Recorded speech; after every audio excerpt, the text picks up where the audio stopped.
میں آپ کی خدمت میں ایک خاص مضمون پیش کرنا چاہتا ہوں جس کا نام ہے کلیسیا کا اٹھایا جانا۔ انگریزی میں اسے کہتے ہیں the rapture of the church.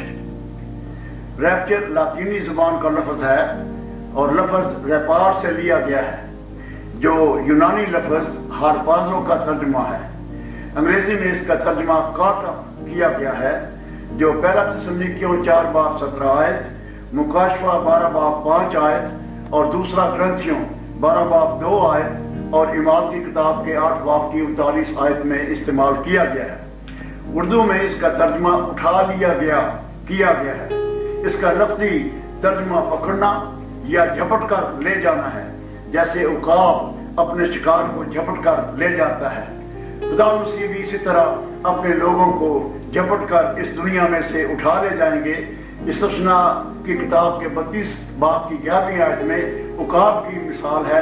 خداوند عقاب کی مانند آئے گا اور اپنے لوگوں کو لے جائے گا۔ ریپچر سے مراد ہے کلیسیا کا اٹھایا جانا۔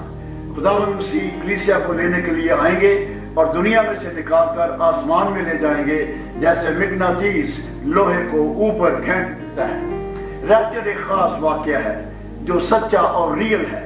یہ کہانی نہیں اور نہ ماض خیال ہے، نہ یہ کوئی تھیولوجیکل تھیوری ہے، نہ یہ تفصیل ہے۔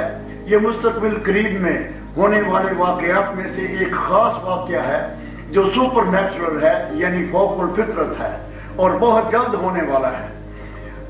خدا نے 2 دفعہ اس کی جھلکیاں پرانے عہد نامے میں دی ہیں۔ پہلی ہے پیدائش کی کتاب کی 5 باب کی 24ویں آیت میں، جہاں ہنوک اٹھایا جاتا ہے اور خدا اسے لے جاتا ہے۔ دوسری مثال ایلیا کی ہے جو دوسرے سلاطین کے 2 باب کی 11ویں آیت میں آتا ہے، جہاں وہ بھی اٹھایا جاتا ہے اور خدا اوپر لے جاتا ہے۔ ریپچر خدا کے بڑے پروگرام کا ایک حصہ ہے۔ اس پروگرام میں زمانے ہیں اور زمانوں میں واقعات ہیں۔ یہ ایک بہت بڑا انتقال ہے۔ زمین کی آبادی کا کچھ حصہ اوپر آسمان میں منتقل ہونے والا ہے۔ آپ کو یاد ہوگا جب ابلیس اور اس کے فرشتے آسمان سے گرائے گئے تو آسمان میں رہنے والوں میں اتنی کمی ہو گئی۔ اس آسمانی آبادی کو پورا کرنے کے لیے زمین کے لوگ فرشتوں کی مانند بنا کر آسمان میں آباد کیے جائیں گے۔ لوکا 20 باب کی 35 اور 36 آیت میں ان کا درجہ بتایا گیا ہے، فرشتوں سے بھی بڑا ہوگا، یعنی خدا کے بیٹے اور بیٹیاں۔ اس کا مزید ذکر کیا گیا ہے عبرانیوں کے خط کے پہلے باب کی 5ویں آیت میں اور یوحنا کے پہلے خط کے 3 باب کی 1 اور 2 آیت میں۔ کلام مقدس میں 3 جگہوں پر اس کا صاف ذکر آیا ہے۔ پہلا ہے یوحنا کی انجیل کے 14 باب کی پہلی 4 آیات میں، اور دوسرا ذکر ہے پہلا تسلونیکیوں کا 4 باب اس کی 13 سے 18 آیت میں، اور تیسرا ذکر ہے پہلے کرنتھیوں کے خط میں اس کا 15 باب میں اور 50 سے 58 آیت میں۔ ریپچر کے متعلق خاص باتیں یہاں میں آپ کے سامنے پیش کرنا چاہتا ہوں جن کو یاد رکھنا بڑا ضروری ہے۔ ریپچر تسلی کا سبب ہے۔ یہ 18ویں آیت میں لکھا ہوا ہے تسلونیکیوں کے خط کے 4 باب میں۔ ریپچر غمگین اور اداس لوگوں کو تسلی دیتا ہے۔ تسلونیکیوں کی کلیسیا کے مقدسین مرے ہوئوں کے بارے میں غم کر رہے تھے، لیکن یہ پیغام ریپچر دیتا ہے کہ تسلی ہوگی۔ اور پھر ہم دیکھتے ہیں یوحنا کے 14 باب کی 2 آیت میں خداوند نے شاگردوں سے بھی کہا کہ تم نہ گھبراؤ، تمہارا دل نہ گھبرائے، تم تسلی کرو کیونکہ میرے پاس تسلی کا پیغام ہے۔ دوسری بات، ریپچر ایک ری یونین ہے جو مرے ہوئے رشتہ داروں کو زندہ رشتہ داروں سے ملائیں گے، اور یہ اس کی وضاحت میں بعد میں کروں گا۔ ریپچر کا تیسری خاص بات ہے کہ ریپچر ایک ٹرانسفارمیشن ہے، یعنی تبدیلی ہے۔ مرے ہوئے لوگ بھی ایک جلالی جسم میں تبدیل ہوں گے اور زندہ لوگ بھی جلالی بدنوں میں تبدیل ہوں گے۔ یہ ایک ٹرانسفارمیشن ہے۔ چوتھا پوائنٹ ریپچر کے متعلق یہ ہے کہ کلام مقدس میں ریپچر کو ایک بھید کہا گیا ہے، مسٹری، جو پرانے زمانے کے مقدسوں پر ظاہر نہیں ہوئی، نبیوں پر آشکارا نہیں ہوئی، لیکن خدا نے پاک روح کے وسیلہ سے کلیسیا کے اندر فضل کے زمانے میں اپنے نبیوں، اپنے لوگوں پر، اپنے شاگردوں پر، اپنے رسولوں پر ظاہر کی، اور یہ ایک بھید ہے۔ خدا کا شکر ہے اس نے ہم پر ریویل کیا۔ پہلا کرنتھیوں 15 باب اور اس کی 51 آیت، اور افسیوں 3 باب اس کی 9 آیت، اور پہلا باب اس کی 9 اور 10 آیت یہ بتاتی ہے کہ بعض انسان بغیر مرے ہوئے اٹھائے جائیں گے اور خدا کے لوگ خداوند کے پاس پہنچیں گے۔ ریپچر کے بعد کے متعلق پانچویں خاص بات یہ ہے کہ ریپچر ہونے میں دیر نہیں لگے گی۔ ریپچر پل بھر میں یعنی آنکھ جھپکنے میں ہو جائے گی، دیر نہیں بالکل لگے گی، جیسے کہ بعض لوگ دیر سمجھتے ہیں۔ اور یہ پہلا کرنتھیوں کے 15 باب کی 52 آیت میں لکھا ہوا ہے کہ پل بھر میں، آنکھ جھپکنے میں یہ سارا واقعہ ہو جائے گا کہ جو پہلے مردے مسیح میں ہوئے وہ بھی جی اٹھیں گے، اور جو زمین پر خداوند کے مقدسین زندہ باقی ہوں گے وہ بھی بدل جائیں گے، اور سب اکٹھے ہو جائیں گے اور ہوا میں اٹھائے جائیں گے۔ یہ ریپچر کا واقعہ آنن فانن آنکھ جھپکنے میں اور پل بھر میں ہو جائے گا۔ ہم دیکھتے ہیں ایک اور ریپچر کے بارے میں خاص بات کہ ریپچر پوشیدہ ہوگی، یہ ویزیبل نہیں ہوگی، اس کو کوئی نہ دیکھ سکے گا۔ دنیا کے لوگ اس تبدیل شدہ لوگوں کو، تبدیل شدہ مقدسوں کو جاتے ہوئے نہیں دیکھیں گے، بلکہ یہ ان کی نظروں سے اوجھل ہے۔ وہ مسیح خداوند کو بھی آتے ہوئے نہیں دیکھیں گے جو آسمان سے آ کر ہوا میں ٹھہریں گے۔ اور ریپچر کے بارے میں آخری خاص بات یہ ہے کہ ریپچر کے بغیر نشانات کی ہوگی۔ خداوند مسیح نے اپنی آمد کے بارے میں بہت سی نشانیاں بتائیں جو متی 24 باب میں لکھی ہوئی ہیں، لیکن ریپچر کے بارے میں کوئی نشانی نہیں دی گئی۔ اس کو ہمیں صرف کلام میں سے سرچ آؤٹ کرنا ہے کہ یہ کب ہوگی اور کیسے ہوگی۔ ہم دیکھتے ہیں کہ اس کے لیے یہ تینوں حوالے جو دیے گئے، اب ہم ان کے بارے پر غور و خوض کریں گے۔ یوحنا کی انجیل 14 باب اور اس کی پہلی 4 آیات میں خداوند یسوع مسیح اپنے شاگردوں کو ایک نئی انفارمیشن دیتے ہیں۔ لکھا ہوا ہے پہلی انفارمیشن، میرے باپ کے گھر میں بہت سے مکان ہیں۔ تو یہاں انفارمیشن یہ ملتی ہے رسولوں کو جو انہوں نے پہلے کبھی نہیں سنی تھی کہ مسیح خداوند کا ایک باپ ہے اور باپ کا ایک گھر ہے۔ یوحنا کی انجیل کے 2 باب کی 16ویں آیت میں خداوند مسیح نے ہیکل کو اپنے باپ کا گھر کہا، اور پھر دوسری انفارمیشن، اس گھر میں بہت سے مکان ہیں۔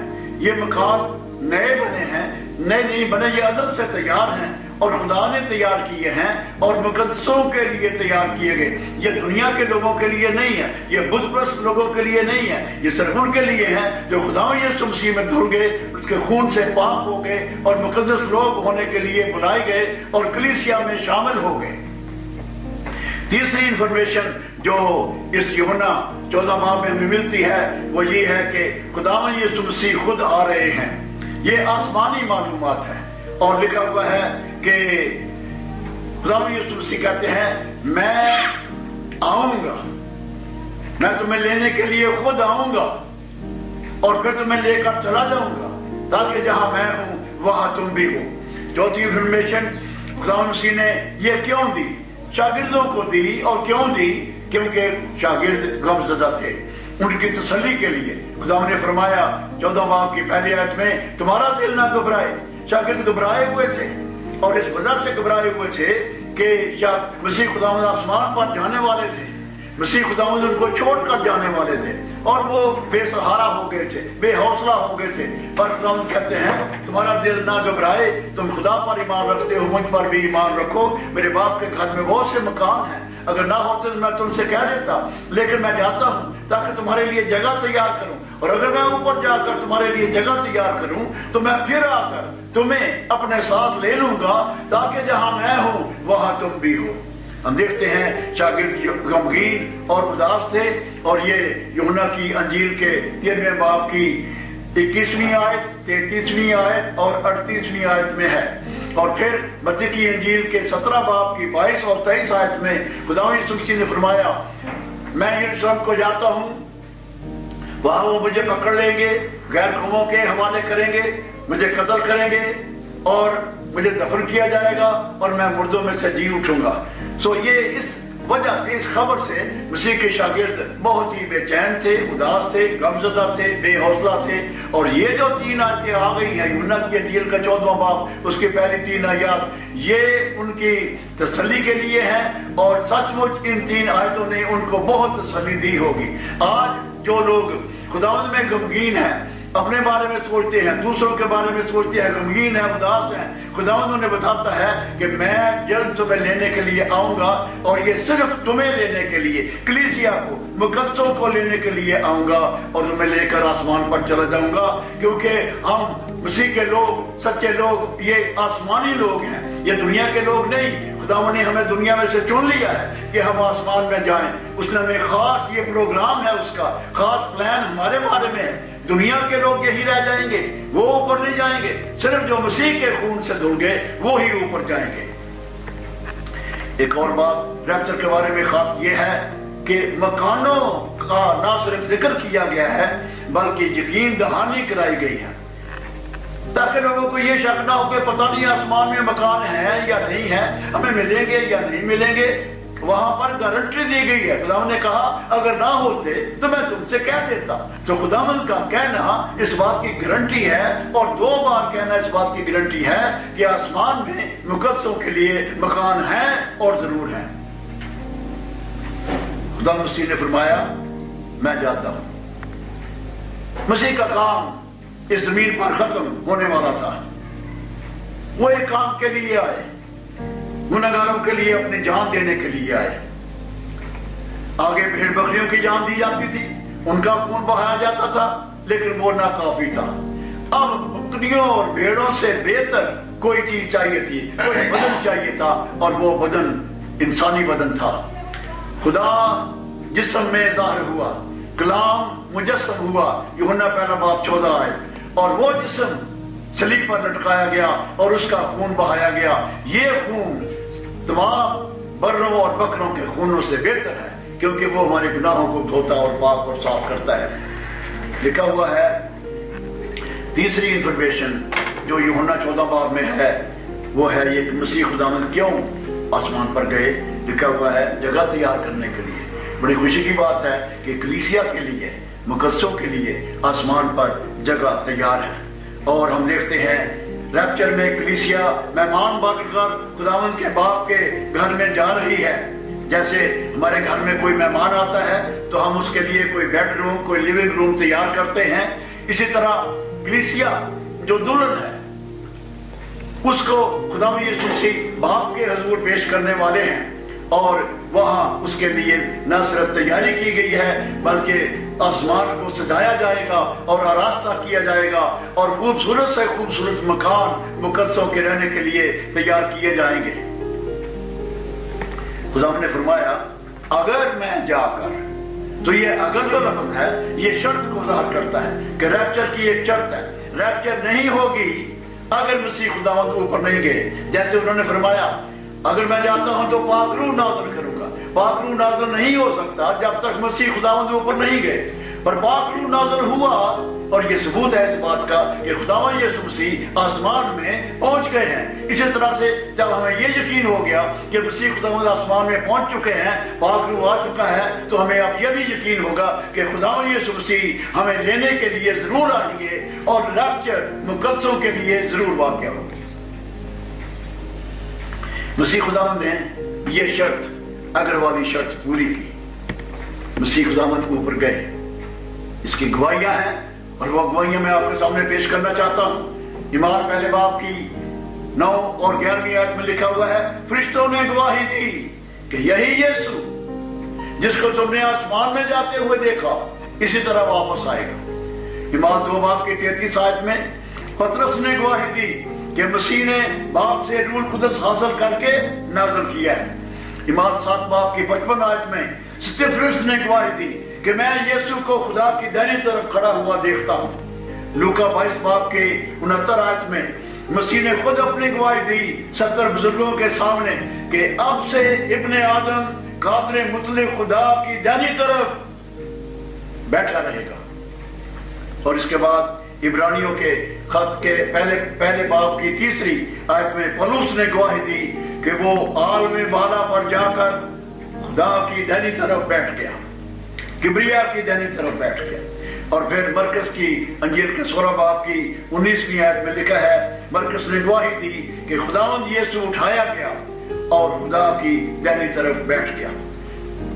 इस विरद में यूहन्ना 14 बाब में ना सिर्फ ये इंफॉर्मेशन मुहैया की गई और ना सिर्फ मसीह खुदावंद ने ये शर्त पूरी की कि वो आसमान में गए, बल्कि उनके आने का वादा है। खुदावंद यीशु मसीह का वादा एक खास अहमियत हासिल मुकाम रखता है और लिखा हुआ है, अगरचे ये वादा अभी तक पूरा नहीं हुआ लेकिन जरूर होगा। इमाम 3 बाब की 20 आयत में लिखा है, जब सब कुछ बहाल हो जाएगा तो मसीह खुदावंद आसमान से उतर आएगा। हम देखते हैं रोमियो 11 बाब की 25वीं आयत में कि अभी कलीसिया मुकम्मल नहीं हुई, अभी वो तादाद पूरी नहीं हुई जिससे कलीसिया का बदन कलीसिया बनती है, मसीह का बदन बनता है। जब वो तादाद पूरी हो गई तो वादा पूरा हो जाएगा। अभी खुदावंद मोहम्मद तहम्मुल कर रहे हैं और उन लोगों की इंतजार कर रहे हैं जिन्होंने अभी तौबा करनी है, जिन्होंने अभी खुदावंद को कबूल करना है। खुदावंद उनके बारे में तहम्मुल करता है लेकिन देर नहीं करता। जब तादाद पूरी हो गई खुदावंद फौरन आ जाएंगे। लिखा हुआ है मत्ती 24 बाब की 28 तारीख में कि मालिक के आने में देर है, मालिक के आने में देर है। लेकिन 25 बाब की 5 आयत में लिखा हुआ है कि दूल्हा ने आने में देर लगाई लेकिन वो आ गया, आधी रात के वक्त आया। देर लगाई, देर जरूर है और वो देर ज्यादा नहीं है। मत्ती की इंजील के 25 बाब की 19वीं आयत में दोनों की तफसील है और लिखा हुआ है, बड़ी मुद्दत के बाद मालिक आया। तो ये मसीह खुदावंद की तरफ इशारा है जो बड़ी मुद्दत के बाद आएंगे।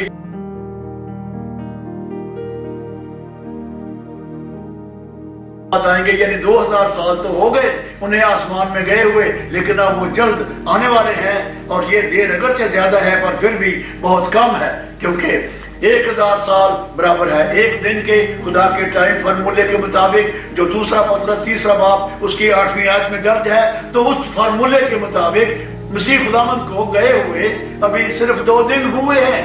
और बाप कह सकता है मेरे बेटे को 2 दिन तो कम से कम यहाँ पर रहने दे या 3 दिन तो रहने दे। तो इस लिहाज से हम मसीह खुदावंद को बाप के पास कहते हैं कि चलो थोड़ी देर और रह लो। लेकिन खुदावंद ने फरमाया मुकाशवा 22 बाब में मैं जल्द आने वाला हूँ। तो जीजो हमें हर वक्त उनकी इंतजार करनी चाहिए और इंतजार करने वाले यकीनन उठाए जाएंगे। तीसरा वादा जो यहाँ पर है यूहन्ना 14 बाब में वो ये है कि तुम्हें अपने साथ ले लूंगा।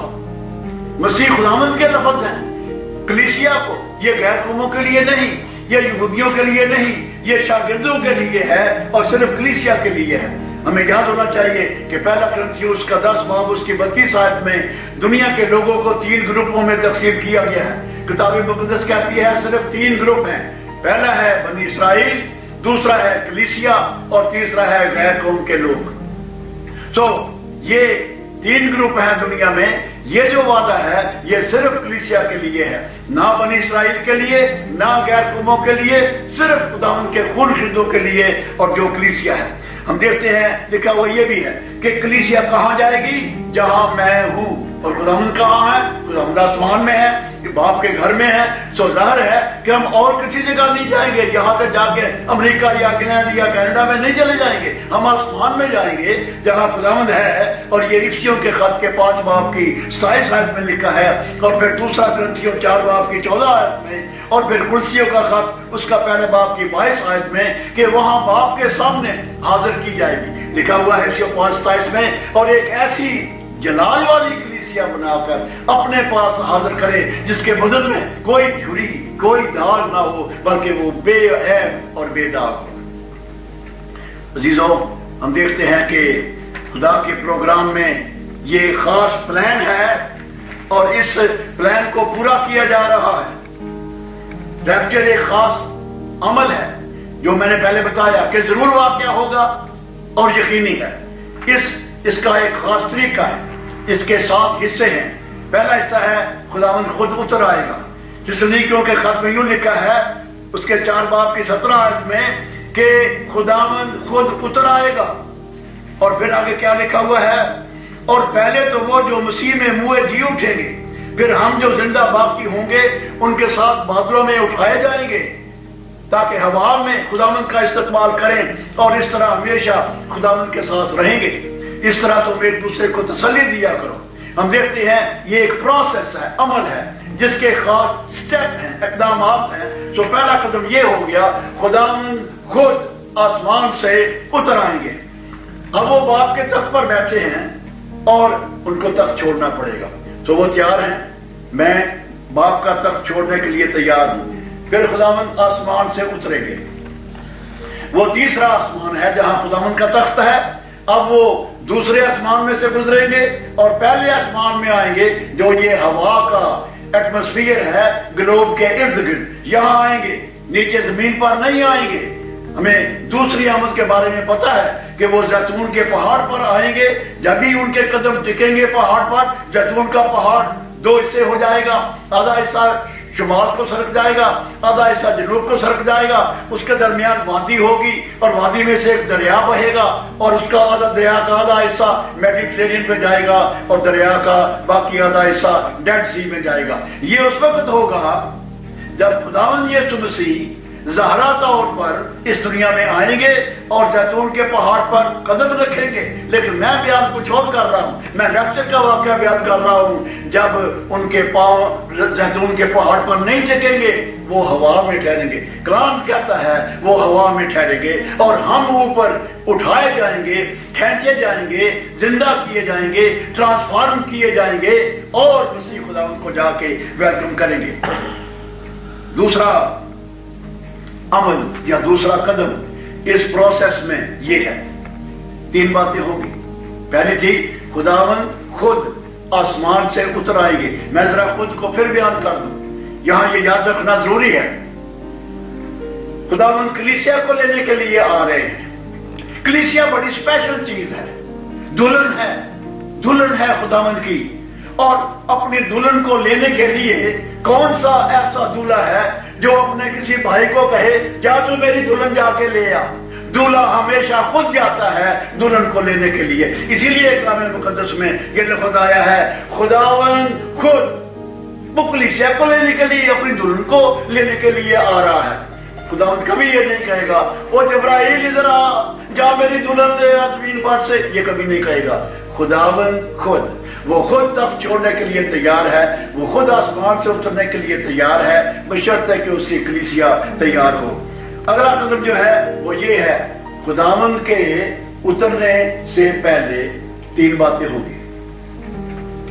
आसमान से ललकार, एक शाउट होगी, एक ऑर्डर होगा, एक हुक्म होगा कि उठो मेरे लोगों, आ जाओ मेरे लोगों। जैसे लाजर की कब्र पर खुदावंद यीशु मसीह ने फरमाया, आए लाजर निकला, इसी तरह से खुदावंद सब मुकद्दसों को कहेंगे, आए मेरी कलीसिया निकला इस दुनिया में से ऊपर को, मैं तुझे लेके चला जाऊं। दूसरी खास बात होगी मुकर्रर फरिश्ता की आवाज। मुकाशवा 10 बाब के पहले 3 आयत में मुकर्रर फरिश्ता की आवाज आती है और यहां भी आवाज आएगी। तीसरी बात होगी खुदा का नरसिंगा फूंका जाएगा। ये शायद मसीह खुदावंद की आवाज हो या कोई नरसिंगे की आवाज हो, लेकिन बड़े जोर की आवाज होगी। ये तशबीह दी गई है। ये तीन बातें होंगी।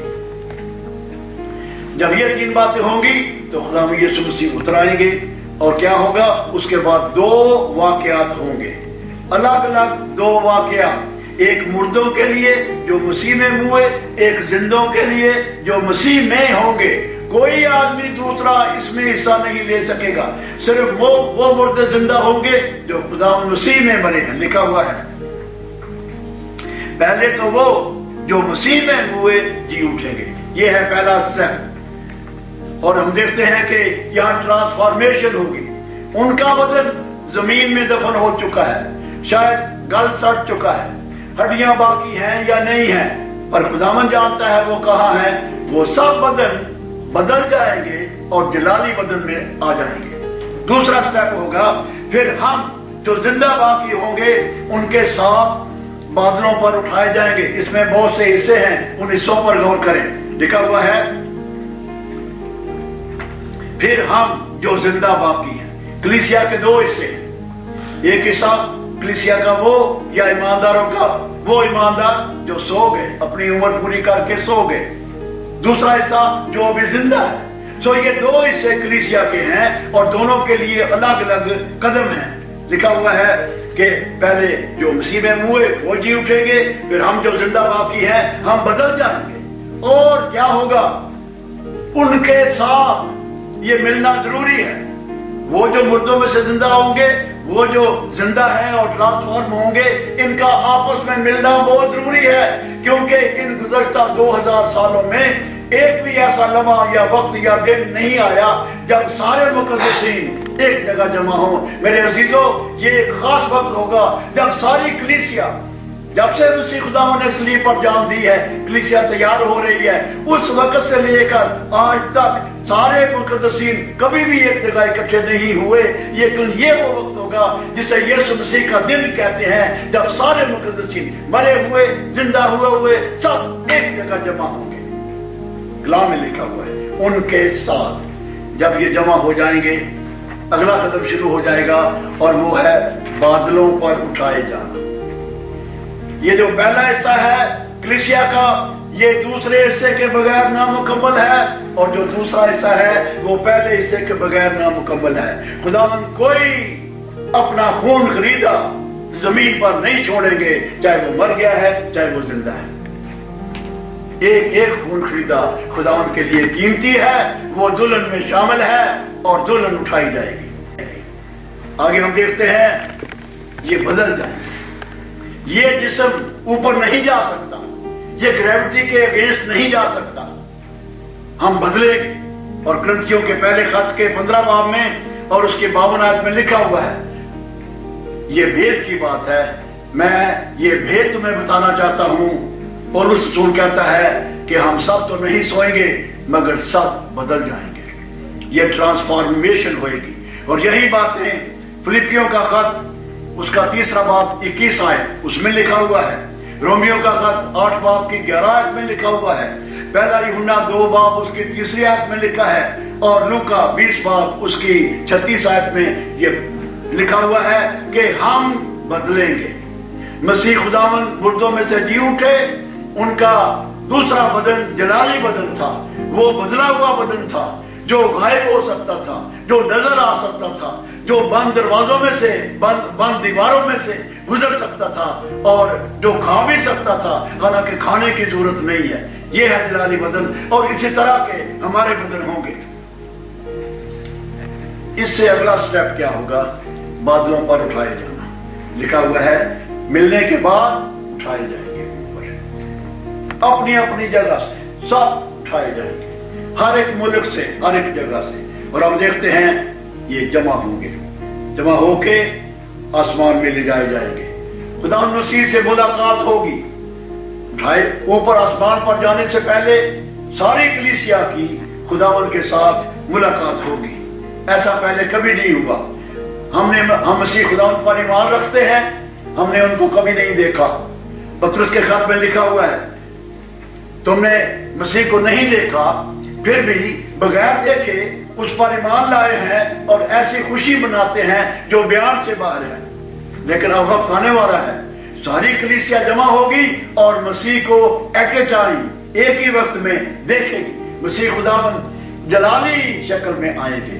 لکھا ہوا ہے آسمان اور زمین کا کل اختیار انہیں دیا گیا جب وہ آسمان پر گئے۔ لکھا ہوا ہے جلال اور عزت کا تاج ان کو پہنایا گیا جب وہ آسمان پر گئے۔ اب وہ اسی تاج سمیت، جلال سمیت، اختیار سمیت نیچے آئیں گے کلیسیا کو لینے کے لیے۔ اب وہ برہ بن کر چرنی میں پیدا نہیں ہوں گے، اور ہم دیکھتے ہیں ملاقات ہوگی کلیسیا کی خداوند کے ساتھ، ہوا میں ملاقات ہوگی اور ہم ان کو ویلکم کریں گے۔ میں ادھر سیالکوٹ میں چند جگہوں میں گیا کلام پیش کرنے کے لیے اور خدمت کرنے کے لیے، اور مراد پور گاؤں میں انہوں نے مجھے ویلکم کیا اور میرے گلے میں ہار ڈالے۔ اسی طرح ایک اور جگہ پر بھی گلاب کے پھولوں کے ہار ڈالے اور مجھے ویلکم کیا کہ میں کینیڈا سے یہاں سیالکوٹ میں خدمت کے لیے آیا ہوں۔ عزیزوں، یہ وقت آنے والا ہے، ساری کلیسیا جمع ہوگی اور وہ خداوند یسوع مسیح کو ویلکم کرے گی جو ان کو لینے کے لیے آئیں گے۔ آخری بات اس عمل میں، یہ ریپچر کا عمل پیش کر رہا ہوں، اس عمل میں آخری بات یہ ہوگی خداوند کلیسیا کو لے کر واپس آسمان میں چلے جائیں گے۔ آسمانی لوگ آسمان میں پہنچیں گے۔ یہ میں صاف بتا دوں، یہاں بہت سے مسیحی لوگ ہیں اس دنیا پر جو یہ بلیو نہیں کرتے کہ کلیسیا آسمان پر جائے گی۔ ان کا خیال غلط ہے، खुदा का कलाम, ये किताब मुकद्दस साबित करती है कि हम यानी कलीसिया आसमानी लोग हैं, हमारा वतन आसमान पर है और हम आसमान पर जाएंगे। खुदावंद यीशु मसीह इस पर्पस को पूरा करने के लिए, अपने वादे को पूरा करने के लिए जरूर आएंगे। वो हमें लेकर आसमान पर जाएंगे और हम उन मकानों में जाके रहेंगे जो खुदावंद यीशु मसीह ने तैयार किए हैं। ये रैप्चर जरूर वाक़या होगी, और जो कहते हैं नहीं होगी वो बिल्कुल कलाम के खिलाफ है। अजीजों, वक्त बड़ा करीब है और हम में से हर एक को इस बात पर गौर करना चाहिए कि क्या वो आसमान पर जाएंगे जब खुदावंद कलीसिया को लेने के लिए आएंगे। ये वक्त है तौबा करने का, ये वक्त है अपना दिल खुदावंद को देने का, ये वक्त है जिंदगी तब्दील कराने का। अगर हम दुनिया के लोगों के साथ दुनियावी जिंदगी बसर करते हैं, अगर हमारी नई पैदाइश नहीं हुई, अगर हम नई मखलूक नहीं बने, तो अजीजों बड़े अफसोस की बात होगी, क्योंकि वो सब लोग जो ऐसे हैं जो बॉर्न अगेन नहीं हुए वो सब यहीं रह जाएंगे, जबकि सच्ची कलीसिया आसमान पर जाएगी। बाकी जमीन पर सिर्फ झूठी कलीसिया रह जाएगी। इसलिए अजीजों धोखे में ना रहें, गुमराही में ना रहें, गलत तालीम के पीछे ना जाएं, गलत पासबानों के पीछे ना दौड़ें। किताब मुकद्दस को पढ़ें, खुदा का कलाम साफ बताता है। मैंने रेफरेंसेस दिए हैं, हवाले दिए हैं, पैसे दिए हैं, उनको पढ़ें और खुदा के इस प्लान को समझें। ये खुदा का प्लान है, मेरा नहीं है। मैंने उस प्लान को खुदा की दी हुई हिकमत के वसीला से समझा है और आपके सामने बयान किया है। मसीह की आमद और चीज है, कलीसिया का उठाया जाना और चीज है। ये बड़ा जरूरी पॉइंट है, इसको प्लीज जरूर समझ लीजिए। कलीसिया का उठाया जाना, रैप्चर, ये पहले होगा, इसके 7 साल बाद मसीह की आमद होगी। ये दोनों एक ही वाकयात नहीं है, इनके दरमियान 7 साल का पीरियड है। कलीसिया उठाई जाएगी, आसमान में पहुंचाई जाएगी, उन मकानों में रहेगी 7 साल, और जब इसके बाद मसीह खुदावंद आसमान से नीचे आएंगे तो कलाम मुकद्दस में लिखा हुआ है कलीसिया उसके साथ आएगी। कलीसिया मसीह के साथ नहीं आ सकती जब तक पहले उठाई ना जाए। सो अजीजों, कलीसिया का उठाया जाना यानी रैप्चर और चीज है, मसीह की दूसरी आमद और चीज है। ये पोशीदा आमद है और ये ज़ाहरा आमद है। यहाँ खुदा के गजब के दिन से पहले होगी, दूसरी आमद खुदा के गजब के दिन के आखिर में होगी। और ये देखते हैं कि कलीसिया यानी दुल्हन को क्लेम करने के लिए नीचे आएंगे, लेकिन यहाँ दूसरी आमद में खुदावंद यीशु मसीह दुल्हन के साथ आएंगे और जमीन पर कहर नाज़िल करने और गैर कौमों का इंसाफ करने और अदालत करने आएंगे। रैप्चर की कोई निशानियां नहीं, मसीह के आने की बहुत सी निशानियां हैं। रैप्चर अचानक होगी, लेकिन मसीह की आमद अचानक नहीं होगी। हमें ये पता है कि क्या कुछ वाकया होगा। रैप्चर एक भेद है, मसीह की आमद एक भेद नहीं है। रैप्चर के प्रोग्राम और वादों का ताल्लुक सिर्फ कलीसिया से है, लेकिन मसीह की आमद का ताल्लुक सिर्फ इस्राएल और गैर अक़वाम के साथ है। रैप्चर में उठाए जाने के वक्त अदालत होगी, लेकिन दूसरी आमद पर इस्राएल और गैर कौमों की अदालत होगी। और हम देखते हैं रैप्चर जो है, जो वो बाकी दुनिया के लोगों पर इतना असर नहीं करेगी, लेकिन दूसरी आमद इस्राएल पर और गैर कौमों पर बहुत ज्यादा असर डालेगी। और हम देखते हैं कि रैप्चर के वक्त जमीन पर कोई जोग्राफियाई तब्दीलियां नहीं होंगी, जबकि मसीह की आमद के वक्त पहाड़ ऊंचे हो जाएंगे, टीले मिट जाएंगे, सब तक जोग्राफियाई तब्दीलियां होंगी और जलजले आएंगे। और हम देखते हैं रैप्चर के बाद मुसीबत का जमाना शुरू होता है, जबकि मसीह की आमद के बाद 1000 साल बादशाही शुरू हो जाएगी। ये सारी बातें काबिल गौर हैं। और हम देखते हैं रैप्चर के बाद शैतान अपना पूरा जोर लगाएगा, लेकिन मसीह की आमद के बाद शैतान जो है वो बांधा जाएगा और अथाह खड़े में डाला जाएगा। और भी बहुत सा फर्क है, इसलिए मैं ये कह रहा हूं रैप्चर या कलीसिया का उठाया जाना और चीज है। वो पहले वाकया होगी, यीशु मसीह के दिन वाकया होगी, उसके बाद यहोवा का दिन शुरू होगा जो 7 साल रहेगा और कहर नाज़िल होगा और बहुत सी चीजें होंगी जिनको मैं अभी बयान नहीं कर सकता। लेकिन उसके एंड में मसीह की आमद होगी, वो ज़ारा होगी और वो आकर अपनी बादशाही कायम करेंगे जो 1000 साल तक रहेगी। अजीजों, खुदा के कलाम को पढ़ें, रैप्चर को समझें। ये अगला नहायत अहम वाकया है जो जमीन पर होने वाला है। दुनिया इसे देखेगी, आप भी ये देखेंगे, क्योंकि ये आपकी जिंदगी में वाकया होने वाला है। सदियां नहीं गुजरेंगी, 1000 साल नहीं गुजरेंगे, ये अनकरीब होने वाला वाकया है और इसका ताल्लुक मसीह की कलीसिया से है। इसलिए मसीह की कलीसिया को नहायत होश करनी चाहिए, वक्त को पहचानना चाहिए और मसीह की आमद के लिए और इस लम्हे के लिए अपने आप को तैयार करना चाहिए। खुदावंद आप सबको बरकत दे।